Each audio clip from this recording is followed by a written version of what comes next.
আল্লাহ পাক জিজ্ঞেস করবেন, ও আমার বান্দারা, ও আমার জান্নাতি বান্দারা, আমি তোমাদেরকে যে সব ওয়াদা করেছিলাম সেই ওয়াদা মতো সব পাইছো কিনা?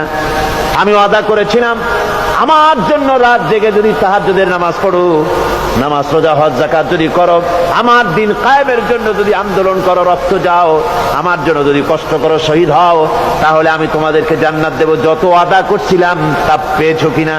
জান্নাতীরা বলবে ক্বালু নাআম, সব পেয়েছি, সব নিয়ামত পেয়েছি। আল্লাহ বলেন সব পাও নাই, ওয়ালাদাইনা মাজিদ, আমার কাছে আরো বেশি আছে, আমার কাছে আরো বেশি আছে, সব পাও নাই। জান্নাতীরা বসে থাকবেন, বুঝতে পারবেন না এত নিয়ামত পেয়েছি, আল্লাহর কাছে আরো আছে। আল্লাহর নবী তখন মুখ খুলবেন, নবীজি বলবেন রব্বুল আলামিন